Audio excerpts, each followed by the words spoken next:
She almost deleted everything. The songs, the demos, the years of work. All of it gone. She was sitting in her car outside her label's office, having just been told, again, that she was not ready. That her music was not commercial enough. That she needed to change her sound, her image, her entire artistic identity to fit inside a box the industry had already decided existed for artists that looked like her. And she was done. She was broke, exhausted, invisible inside an industry that had signed her but treated her like she did not exist. She had spent years fighting for a career that nobody seemed to want her to have, and she had finally run out of reasons to keep fighting. She was 23 years old, ready to quit. And then something stopped her.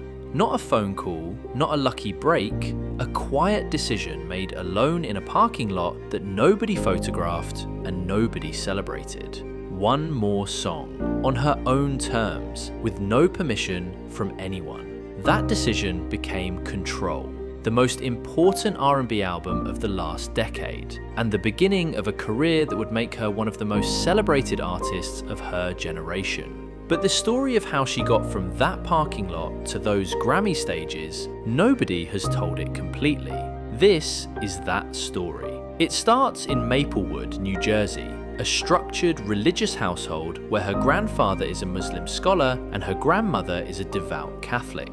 She grows up navigating between two profound faith traditions simultaneously, learning early that truth rarely arrives in one single neat form. Solána Imani Rowe is not the girl anyone would pick out of a room as a future superstar. Painfully shy, deeply introverted, moving through adolescence feeling fundamentally unlike the people around her. Not in a romantic, chosen one way, but in the isolating, exhausting way of someone who cannot find the frequency everyone else seems to be broadcasting on. She finds it in music. She starts writing songs in her bedroom, teaching herself guitar and bass from YouTube tutorials, building sounds from scratch with whatever equipment she can piece together. No music school, no industry coaches, just a girl in a room in New Jersey building something private and real with whatever she has. She eventually moves to New York, then Atlanta, then wherever the music seems to be happening, working odd jobs, living in uncomfortable situations, surviving on the absolute certainty that the music matters even when nothing around her confirms it. She gets connected to Top Dog Entertainment, the Los Angeles label that is also home to Kendrick Lamar. She becomes the first woman ever signed to TDE. It sounds like the breakthrough. It has every ingredient of a breakthrough. What follows is 4 years of silence. 4 years of being signed to a label that does not release her music. Of being in the industry without being of it. Of watching Kendrick Lamar get pushed into the stratosphere while she sits in rooms waiting for someone to decide she is ready.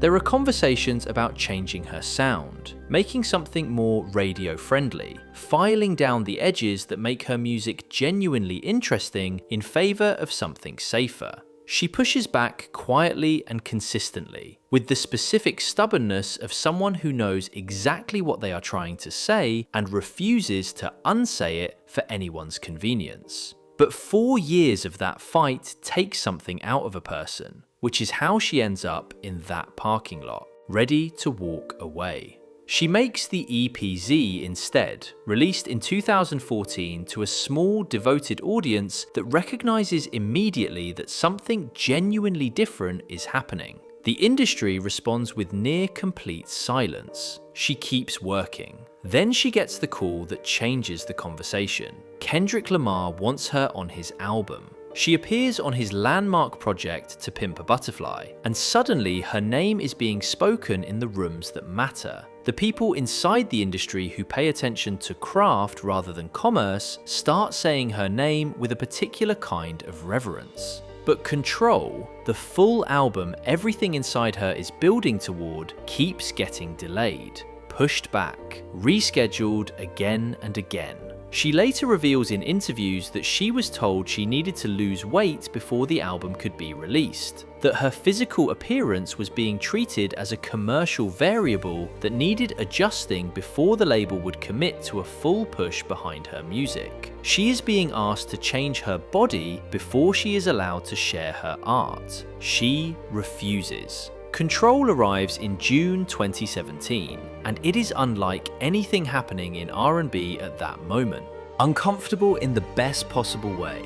Honest about desire and insecurity and jealousy and self-doubt in a way that women in R&B are rarely permitted to be. The industry prefers its R&B women confident, powerful, aspirational, not sitting openly in vulnerability and the specific ache of wanting someone who does not want you back with the same intensity. SZA sits in all of it, publicly, without apology. The album receives 5 Grammy nominations, named one of the best albums of the year by virtually every major music publication simultaneously. It becomes the emotional touchstone for an entire generation of young women who had spent years waiting for music that described their inner life with this level of precision and honesty. The shy girl from New Jersey who almost deleted everything had just made one of the most important R&B albums in a decade.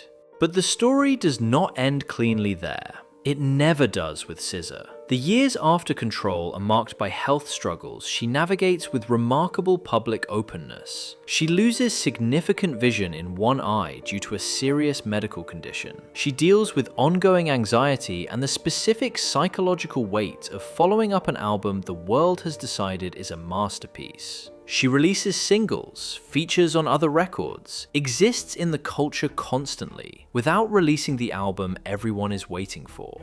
SOS finally arrives in December 2022, 5 years after Ctrl. Sprawling, ambitious, sonically restless in a way that refuses to be contained by genre or expectation. The album spends 10 consecutive weeks at #1 on the Billboard 200, the longest run by an R&B album in nearly 30 years. She wins the Grammy for Best R&B Album. She performs at the Super Bowl halftime show alongside Rihanna. The girl who almost quit music in a parking lot at 23 is standing on the biggest stage in American entertainment.